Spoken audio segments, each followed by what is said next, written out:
araw sa ating lahat at para sa araw na ito ay pag-uusapan natin ang behavioral approach, and by the end of this lesson, our objective is to learn the B.F. Skinner's reinforcement theory as well as the Ivan Pavlov's classical conditioning.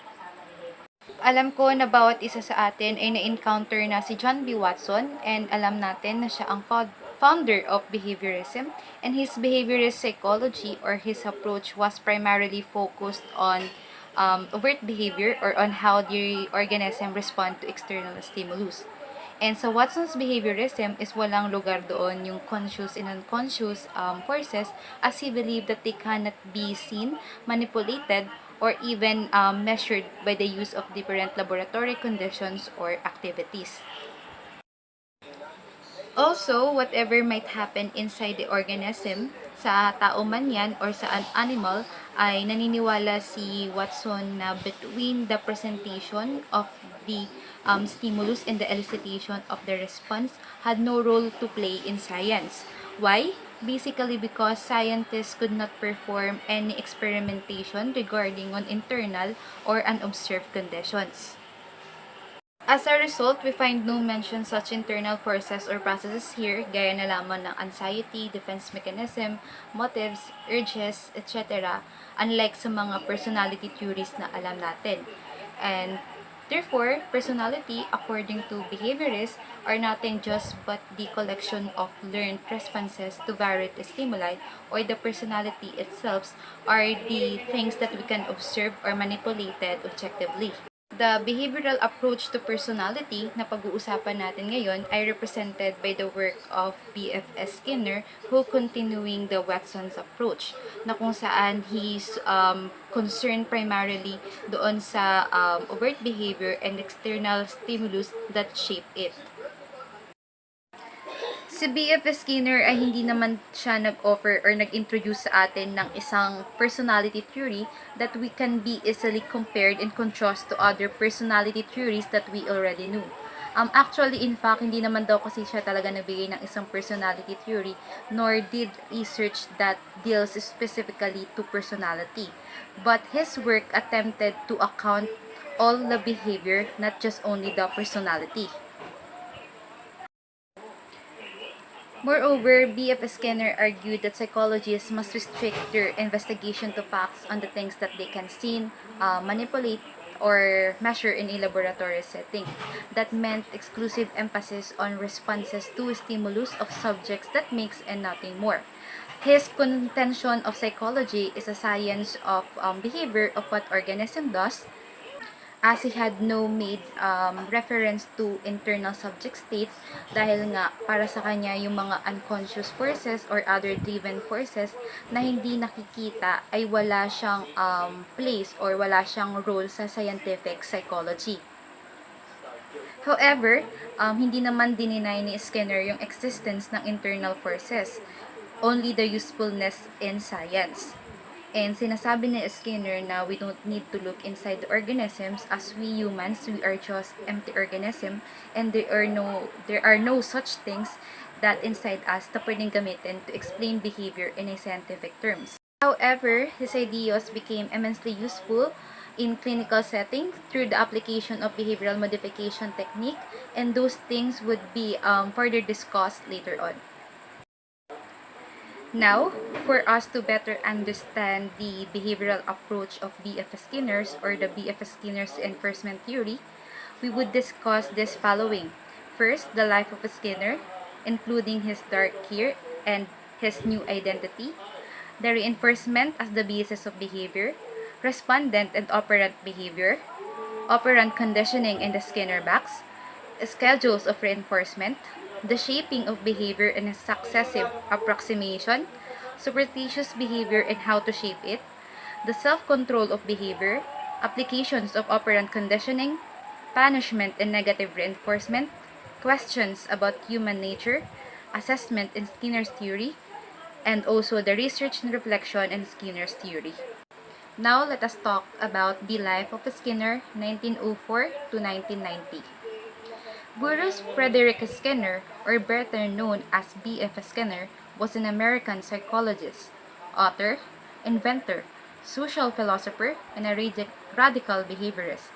He was born on March 20, 1904 in Susquehanna, Pennsylvania. And her parents were hardworking people, and pangano siya sa dalawang magkakapatid, but unfortunately, his younger brother was died at the age of 16 due to cerebral hemorrhage. At very young age, si B.F. Skinner was constantly dictated the clear rules of proper behavior by his parents. And he taught to fear God, the what people think, or the criminals. And his mother was never deviated from her strict standards. And yung gamit niya or yung method ng control niya kay B.F. Skinner noon is to say, toot, toot. And even his grandmother, pinaliwanag sa kanya kung ano nga ba yung punishment sa hell. And his father contributed to his own moral education by teaching him on what's happening to the criminal. Malaki yung impact ng childhood warning sa adult behavior ni B.F. Skinner. And even in his autobiography, he wrote visiting a cathedral as an adult and taking care to avoid stepping on gravestones set on the floor. Na kung saan, kasi nung bata siya, nire-remind sa kanya na yung ganong klase ng behavior was not proper from time to time, and na-realize niya yung mga warnings na iyon is determined by the reward and punishment sa kung anong behavior meron siya nung tumanda siya. During high school, Skinner was interested in scientific reasoning. He also enjoyed inventing and building things that soon contribute in his own psychological experiments. In 1926, Skinner received his college degree, which is BA English Literature from Hamilton College. After his undergraduate degree, bumalik siya sa bahay ng kanyang parents para doon niya simulan yung career niya dahil nag-expect siya to become a novelist. And doon niya gustong magsulat. However, the results were disastrous. And dumating din siya sa point na gusto niya mag-seek ng psychiatrist. However, sabi ng father niya, it would be a waste of money. And that time, Skinner experienced identity crisis as he was having identity confusion. He referred that period of his life as the dark year. And after noon, lumipat siya sa New York Greenwich Village para doon magsimula ulit para mahanap yung inspiration niya sa pagsusulat, pero hindi pa rin yun nangyari. And after battling with identity crisis, Skinner finally found another interest which contributed to his career and became the turning point of his life. Ito yung time na nakapagbasa na siya ng mga work ni Pavlov and Watson's at naging inspiration niya yun, at saka inabandon niya yung pagiging novelist niya at naging isa siyang behaviorist.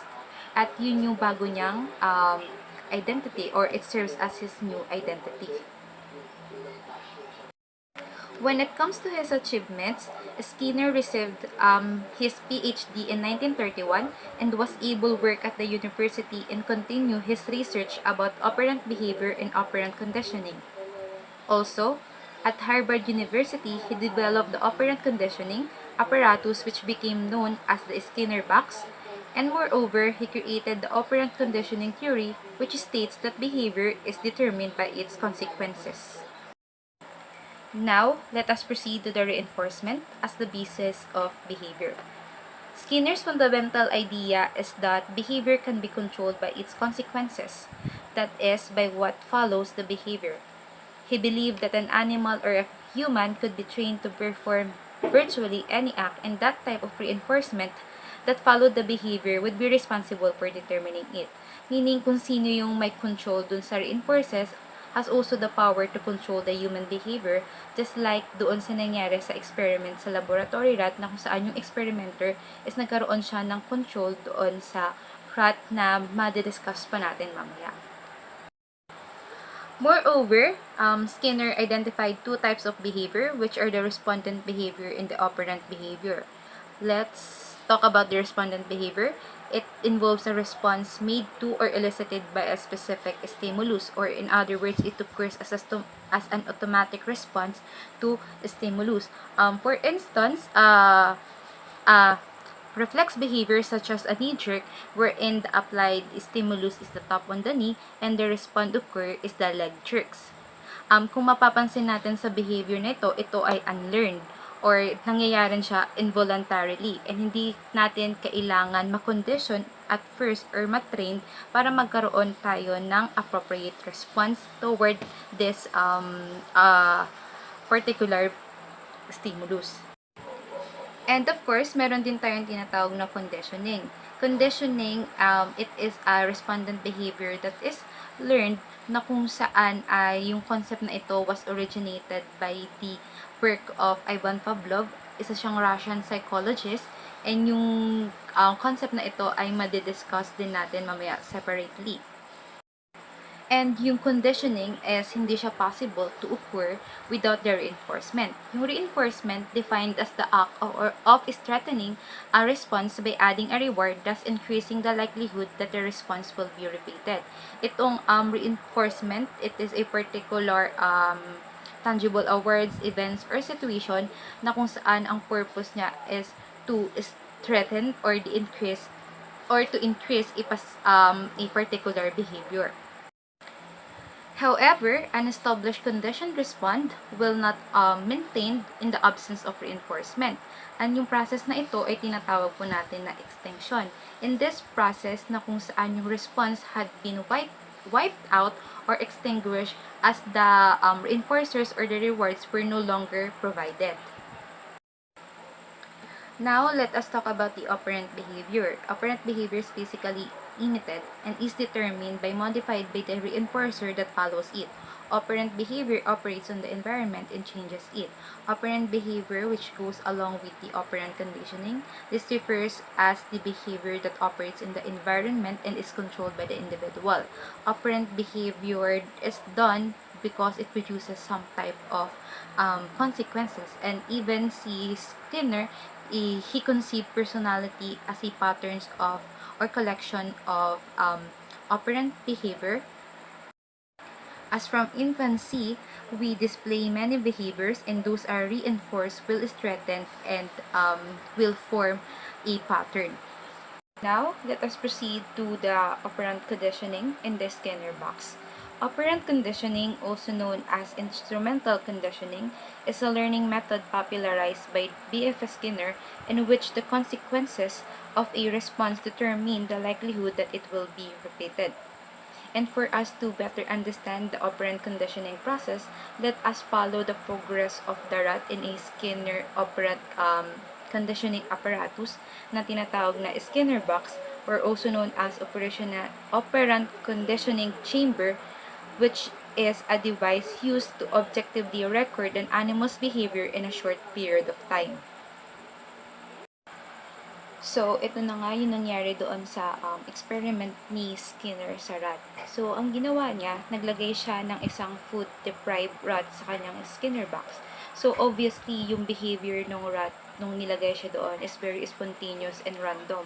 Napaka-active ng rat kasi in-explore niya yung environment na kung nasaan siya. And that behavior are emitted and not elicited. Meaning na yung rat is hindi siya nagre-respond doon sa specific stimulus na nandoon sa kanyang environment. And at some time during the random activity ng rat, na-press niya yung bar or yung lever located doon sa wall ng box. So start, nung nagsimula na yun na ginagawa niya yun, nag-start na rin bumaba yung mga food pellet. And then, ang nangyari, the behavior which is the behavior ng rat, which is the pressing, yung pinipress niya nga yung bar or yung lever became operated in the environment, and the result has changed. Why? Because the environment included the food, and the food pellet served as a reinforcer for the behavior, which is the depressing the bar. Until inulit-ulit niya yung ganong condition behavior niya doon sa loob ng box, the more na pinipress niya yung bar is the more na mas marami yung bumababang pagkain, or the more na yung reinforcement.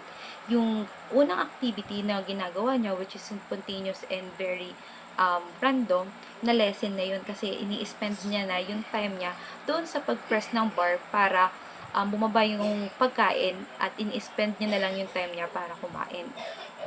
And kapag uulitin natin yung ganong experiment, kunyari, ibabalik natin yung rat doon sa box sa kinabukasan, and mapipredict na natin yung behavior. And tayo, bilang pwede nating i-control yung bar pressing behavior niya sa pamamagitan ng pag-withhold or ipipresent natin yung reinforcement at different degree of rate. Withholding the food extinguishes the operant behavior in the same way it extinguishes the respondent behavior. If the unreinforced behavior no longer works, in that it no longer brings a reward. After a while, it will stop. Thus, the person who controls the reinforcers controls the subject behavior. And si Skinner, naniniwala siya that most of the animal in the human behavior are because of the operant conditioning. And even sa isang infant na kung saan nagdi-display siya ng kanyang spontaneous or random activity habang nung maliit pa siya, which some of them or which some of his or her actions are reinforced o sila yung mga approved ng kanyang magulang or kung sino yung kasama niya habang lumalaki. And kapag lumaki na siya, yung mga positive reinforced behavior na iyon na approve nga ng kanyang kinalakihan or approved ng mga kasama niya habang lumalaki siya will persist. Samantalang yung mga behavior na na-disapprove as mawawala sila or madi-discontinue. So that the environment in the form of reinforcement operates on the organism's behavior. In addition, Skinner identified 3 types of operant responses that can occur in response to behavior. Number 1 is the neutral operants. It is environmental responses that neither increase nor decrease the likelihood of a behavior being repeated. Second is the reinforcers, which is the environmental responses that increase the likelihood of the behavior being repeated. Positive and negative reinforcers are both possible. Last is the punishers, wherein the environmental responses that reduce the likelihood of a behavior being repeated. Punishment undermines behavior. Schedule reinforcement. It can be used to keep desired response from disappearing. There is 4 different basic types of schedule. First is fixed interval, second is fixed ratio, third is variable interval, and last is the variable ratio. Fixed interval. A fixed interval schedule of reinforcement means that the reinforcer is represented following the first response that occurs after a fixed time interval has elapsed. For example, every minute the teacher gives the student an encouragement. That will reinforce behavior. So, every single minute ay mayroong reinforcement. Second is fixed ratio. In the fixed ratio schedule of reinforcement, reinforcers are given only after a specified number of responses have been made. For example, in this context,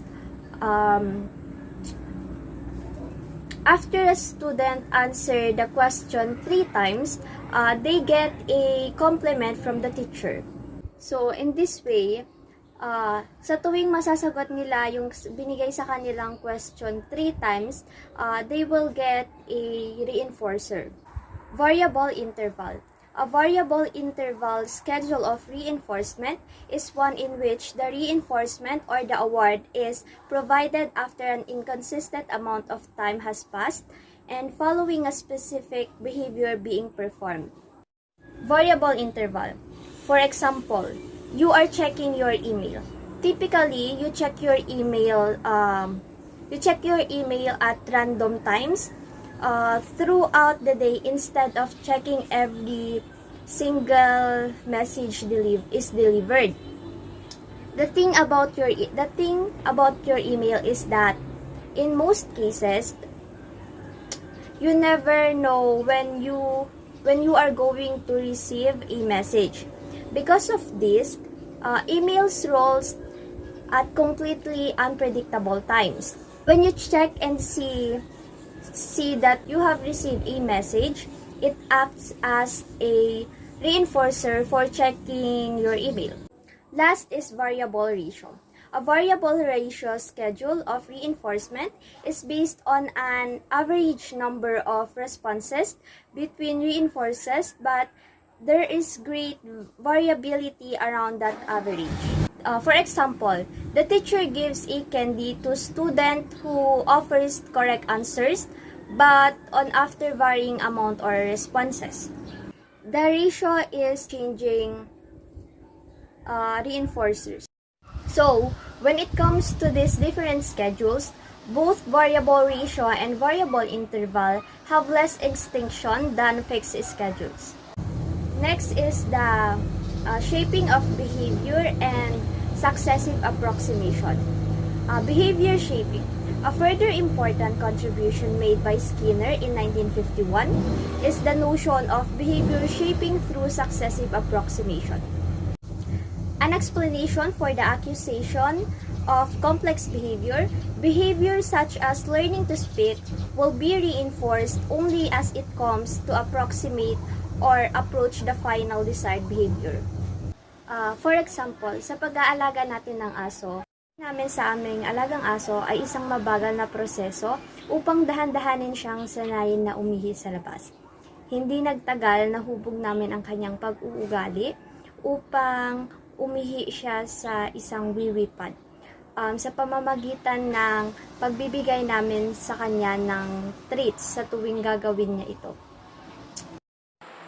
Now, let us proceed to the superstitious behavior.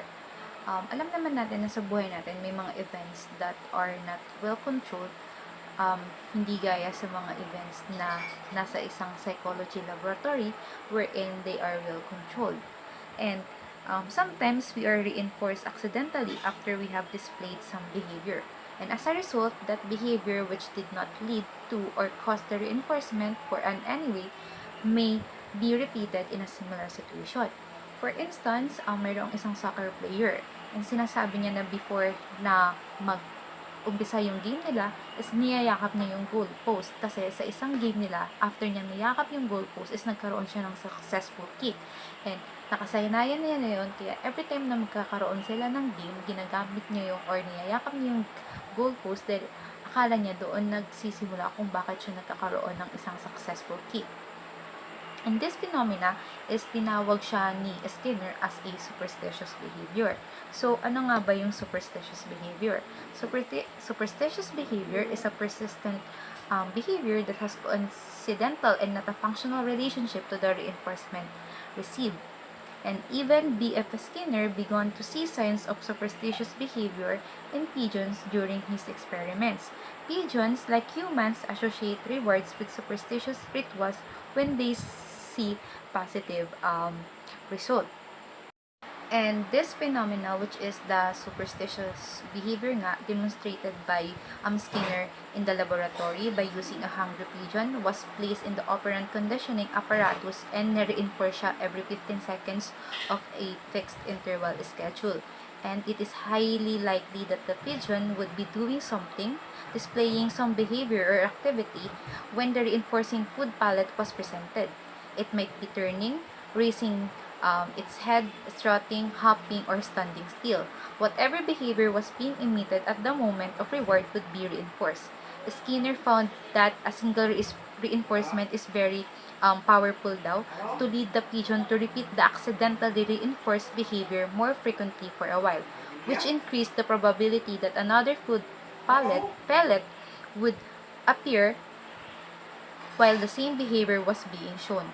And with the short intervals between reinforcers, superstitious behaviors are learned quickly.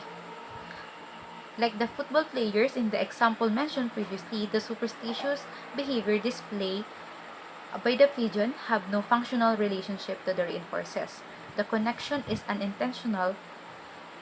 In humans, such behaviors may persist throughout life and require only occasional reinforcement to sustain them. Hey guys! I'm going to talk about the self-control of behavior. According to Skinner, behavior is controlled and modified by the variables that are external to the organism, but we have the ability to use what Skinner called self-control. He described as acting to alter the impact of external events. So first technique is stimulus avoidance. It is a response that prevents an aversive stimulus from occurring. For example, your classroom is very noisy and crowded. You can't focus, so what you will do is you go outside and find place in which hindi maingay and makaka-review ka ng maayos. Removing yourself from that situation is you to reduce the control of that situation. Next is self-administered satiation. We exert control to cure ourselves of some bad habit by overdoing the behavior. For example, meron kang isang family member na alcoholic and he wants to quit that bad habit. So, what he will do is, syempre hindi naman natin agad-agad mawawala sa katawan natin yung alcohol. What he will do is, babawasan niya yung alcohol intake niya little by little. Next is aversive stimulation. The aversive stimulation technique of self-control involves unpleasant or repugnant consequences. For example, every year we have a thing called New Year's resolution. So, my New Year's resolution is to lose weight. I told my friends, my family that I'm going to lose weight. Pero, hindi ko yon nagawa and what I face is unpleasant consequences, which is yung failure, embarrassment, and criticism. Lastly is self-reinforcement. In self-reinforcement, we reward ourselves for displaying good or desirable behaviors. For example, my mom and I agreed for a certain task. She asked me to clean the house, and in return, she will let me go outside and go to the mall with my friends. To Skinner then, the crucial point is that external variables shape and control behavior. But sometimes, through our own actions, we can modify the effects of these external forces. Now, let us proceed to the applications of operant conditioning. Psychologists have applied Skinner's operant conditioning techniques to modify human behavior in clinical, business, as well as in educational settings. Behavior modification has been used successfully with children and adults, with the mentally healthy and the mentally disturbed, and with individual as well as group behaviors. A behavior modification defines as a form of therapy that applies the principles of reinforcement to bring about desired behavioral changes. One of the classic applications of this behavior modification is the token economy, which is a technique in which token can be exchanged for valued objects or privileges are awarded for desirable behaviors. In this study is merong ward of female psychotic patients sa isang state mental institutions na kung saan ay they treated as a giant Skinner box. And dahil matagal na silang namamalagi doon, they are unable to take care of themselves. But the good thing here is binigyan sila ng opportunity to do an activities, jobs, or tasks na karaniwang ginagawa ng mga attendants doon sa hospital. And bawat activity na ito ay mayroon itong kalakip or kapalit na token. Itong token na ito ay nagsuserve siya or nagpa-function siya as a money. Kaya nga siya tinawag na token economy. And yung mga tokens na naiipon nila is pwede nila yung gamitin to buy good or privileges in order for them to improve the quality of their life. With a certain number of tokens is pwede silang mag-purchase ng cigarette, lipstick, newspaper, etc. And yung pinaka-expensive na privilege na yun, merong kailangan magkaroon ng 100 tokens in order na magkaroon ka ng trip around the town with an escort, and pwede kang magkaroon ng private meeting sa isang social worker, at yung meeting na iyon is nagkakahalaga naman siya ng 20 tokens. So, ang tanong, ano nga ba yung behavior na kinakailangan ng mga patient para magkaroon sila ng reward or ng token? Para magkaroon sila ng token or the reward is kinakailangan na malugo sila in a designated time, kailangan na mag-brush sila ng teeth nila, dress properly, make their beds, etc. And sa bawat nagawain na yun is may kapalit yun or meron yung kalakip na tokens. And kapag meron silang opportunity na gumawa ng task sa hospital kitchen, laundry, or mag-clean ng surroundings nila, is each period of work na yon is binibigyan sila ng 10 tokens. Para sa atin, yung mga ganong gawain is napakasimple. But for them, malaking bagay yun. Kasi before pa magkaroon ng ganong klase ng programa, is nakikita nila yung sarili nila na hopeless, aimless, or incapable na sila na gumawa ng mga ganoong gawain. But, nung natuto sila na ganon, nag-start doon na kaya pala nila, nare-realize nila na kaya pa nilang makipag-social interact, and even their self-esteem is improve. And because of that, marami ng mga institution ang gumagamit ng ganito at nakitaan naman na nag-reduce yung behavioral problems ng kanilang mga patients. Another thing is, behavior modification program have been successfully applied also to education, problems in business and industry, and also the techniques can also be used to teach low-level job skills. Nakatulong yung behavior modification programs in a sense of education dahil na-improve nito yung academic performance and social behavior in classrooms and reduce behavioral, emotional, and even developmental behavioral problems. When it comes to problems in business industry, nakatulong ito in a sense na yung manufacturers, financial institutions, and government agencies have been shown to reduce absenteeism, lateness, and abuse of sick leave privileges, and to lead to improvements in job performance and safety. And the techniques can also be used to teach lower-level job skills in a sense that reinforces use in business include pay, job security, recognition from supervisors, perks and status within the company, and opportunity for personal growth. No attempt is made to deal with any alleged anxieties, repressed traumas, or unconscious motivating forces. The focus is on changing overt behavior, defining the nature of the appropriate reinforces, and determining their optimal rate of presentation to modify behavior. Hi, so let's talk about punishment and negative reinforcement naman. So sabi dito, most operant conditioning applications involve positive reinforcement rather than punishment. Kasi yung positive reinforcement, it does not take anything away at wala siyang negative consequences. Involved po kasi sa positive reinforcement yung pag-a-add ng stimulus at ang kasunod naman ito is yung bigger chance na maulit yung behavior in the future. So, sinabi ni Skinner na yung punishment is hindi siya effective kasi nga if we will look at the definition of punishment, it is a process by which the behavior is weakened to decrease the probability of the behavior to be repeated. Pinaprevent nito na maulit yung behavior by removing or adding stimulus. Well, sinabi niya naman na mas effective yung positive reinforcement kasi sa positive reinforcement, mag-a-add tayo ng stimulus which is rewarding and at the same time, mag-i-increase yung probability na mag-occur ulit yung desired behavior. Okay? Pinagkaiba kasi nila kaya naging mas effective yung positive reinforcement kasi pag positive reinforcement, nagpo-focus siya sa pag-increase ng behavior. Pero yung punishment, nagpo-focus siya on reducing an unwanted behavior pero walang tinuturo na kapalit doon sa behavior na yun. Talking about negative reinforcement, hindi siya same as punishment. Kasi yung negative reinforcement, magre-remove tayo ng aversive stimulus to increase behavioral response. Okay? Rewarding pa rin siya. Kasi pag punishment, mag-add ka man or mag-remove ng stimulus, magre-decrease pa rin yung behavioral response. Okay?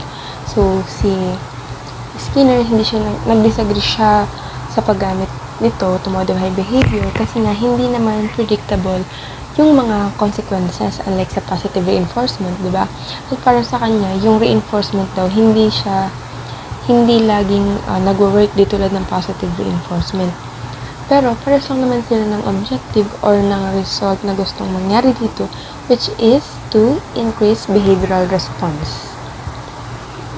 So, here, para mas talinong explanation about reinforcement and punishment, let's take a look at the difference between these two. So, yung reinforcement, ito yung process na kung saan yung behavior ay pinapalakas natin siya, pinapatibay, ganun, strengthened, increasing the probability of the behavior to be repeated. Okay? While yung punishment naman is a process of which the behavior is weakened. Okay?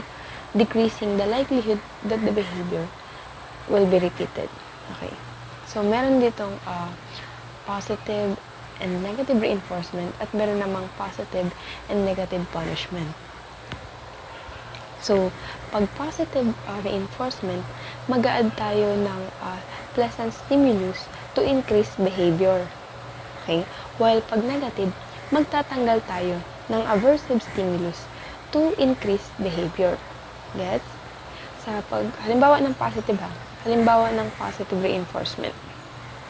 Si R. James, binigyan niya ng 50 pesos yung anak niya kasi tinapos nito yung modules. So, yung 50 pesos, yun yung pleasant stimulus.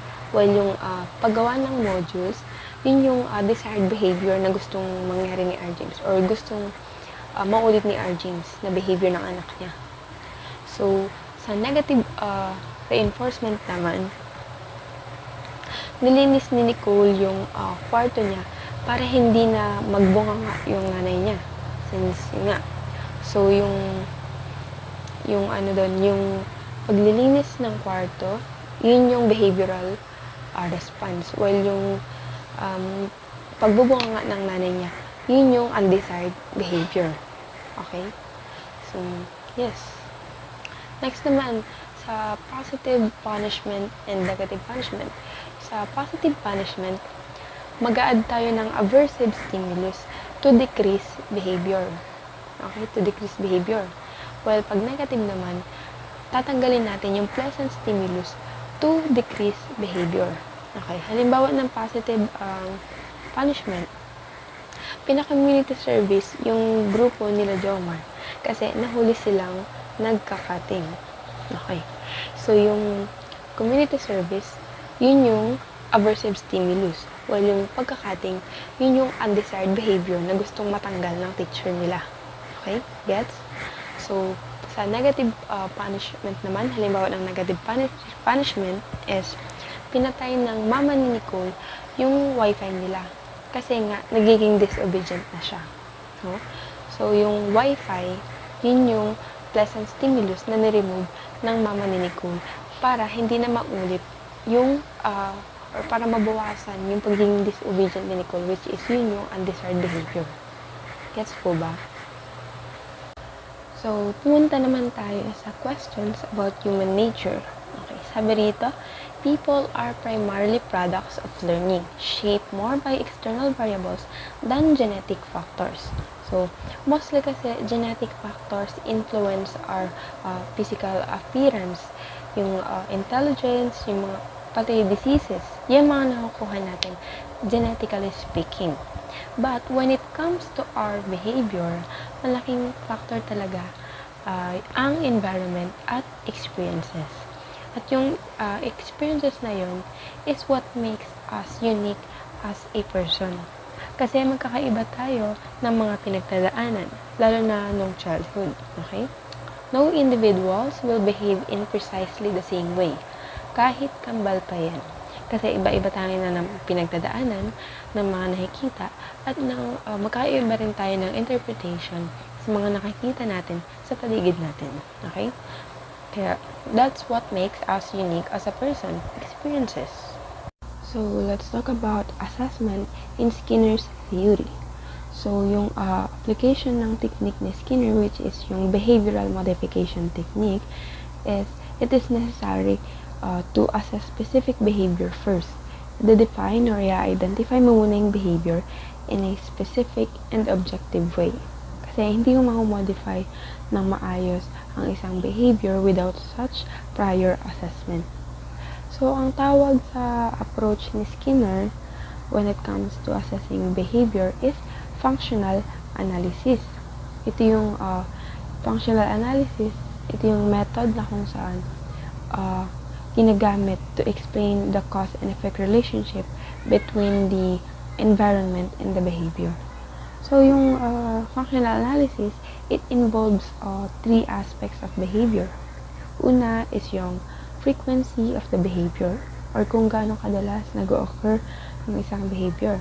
Next is yung situation in which the behavior occurs at yung reinforcement associated with the behavior.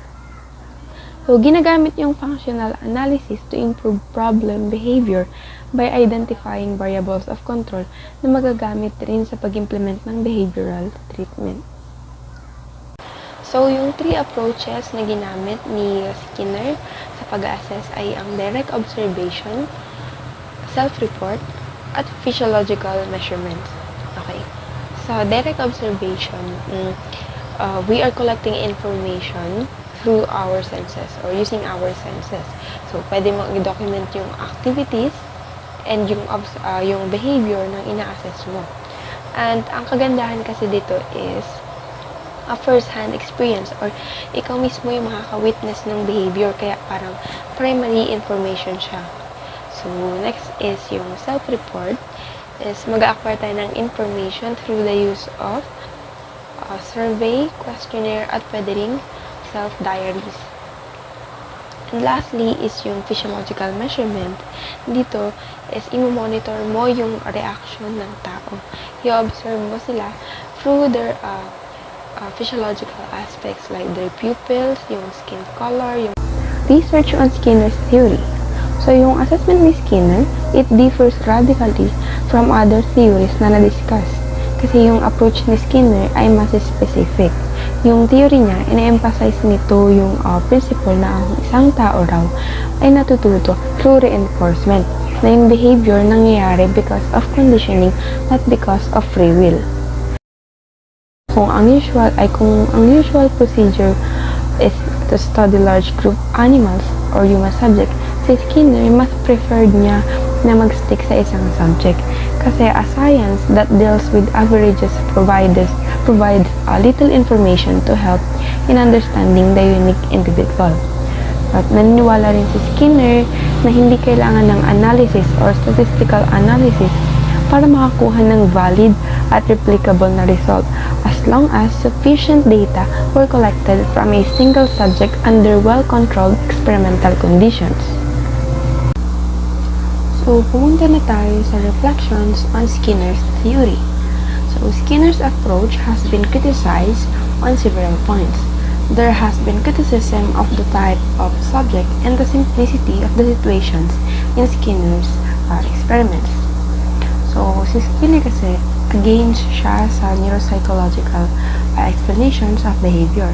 Though yung operant conditioning niya are able to explain phobias and neurosis, naglalak pa rin siya when it comes to the applicability to the more complex human behaviors of language and memory. Isa lang yan sa mga criticism na natanggap ng approach ni Skinner. So, Skinner was a potent force in 20th century American psychology. He shaped the field perhaps more than any other individual. The Journal of the Experimental Analysis of Behavior, begun in 1958, publishes research on the behavior of individual subjects. So, noong 1968, the Journal of Applied Behavior Analysis was established as an outlet for work on behavior modification techniques. So, ang American Psychological Foundation is inawardan si Kaka Skinner ng Gold Medal. And binigyan din siya ng Distinguished Scientific Contribution Award noong 1958 ng American Psychological Association.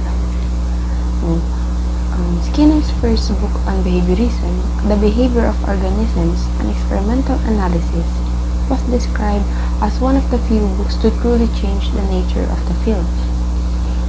Skinner also received the U.S. National Medal of Science and appeared on the cover of Time, headlined as the world's most famous American psychologist. His controversial 1971 book, Beyond Freedom and Dignity, became a bestseller and made him a celebrity. Although Skinner's radical behaviorist position continues to be applied in laboratory, clinical, and organizational settings, its dominance has been challenged by the cognitive movement in psychology, which began in 1960s. So, yun nga, hindi siya applicable sa much more complex behavior of human yung sa language and memory kasi nga again siya sa neuropsychological explanation of behavior. So, despite the inroads of cognitive psychology, however, Skinner's position remains influential in many areas, from classrooms to assembly lines, from Skinner boxes to treatment programs for behavior disorders. Skinner believed that with operant conditioning, he offered a technique to improve human nature and the society's people design, which is true naman, very influential talaga ni Skinner. As we learn that behavior is a composition of traits in our personality, we're going to discuss how we learn and acquire new knowledge by the use of Ivan Pavlov's classical conditioning. Under Ivan Pavlov's classical conditioning, we have 4 topics and objectives in understanding this behavioral approach. The first one is the life of Pavlov. I'm going to discuss to you the background history of his achievements, career, and of course his life. Second is classical conditioning. I will explain how this can apply in our daily lives. Of course, the reinforcement and the extinction. The life of Pavlov, 1849 to 1936. His real name is Ivan Petrovich Pavlov, who is born on September 14, 1849 in Ryazan, Russia. He is a son of a priest. He attended the church school and theological seminary, but he was inspired by the idea of Charles Darwin and Sechenov, who is the father of Russian physiology. After a while, he gave up his theological studies in favor of scientific pursuit. So, isa siyang anak ng pare and nag-aral siya sa pagpapare pero nag-stop siya kasi mas naging interested siya sa field ng science. In 1870, he was began studying the natural sciences at St. Petersburg University. He is the one who is found the Department of Physiology at the Institute of Experimental Medicine and continued to oversee the program for the next 45 years. And Ivan Pavlov became a Russian physiologist known chiefly for his development of the concept of the conditioned reflex.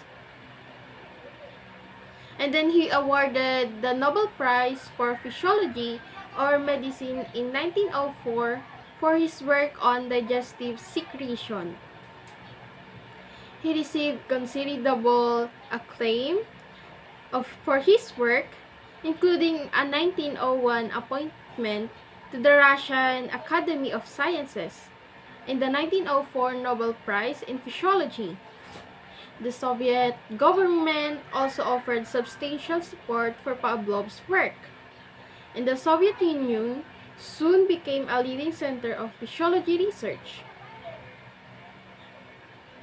So, we were going to explain classical conditioning. What is classical conditioning? Classical conditioning is also known as Pavlovian or respondent conditioning. It is a learning through association and was discovered, of course, by Pavlov, a Russian physiologist. There are 2 stimuli linked together to produce a new learned response in a person or animal. So, pwede siya sa person, pwede siya sa animal. Here's the example of Ivan Pavlov's. This is his experiment to his dogs. So, ginamit niya yung aso niya sa pag-experiment ng kanyang classical conditioning.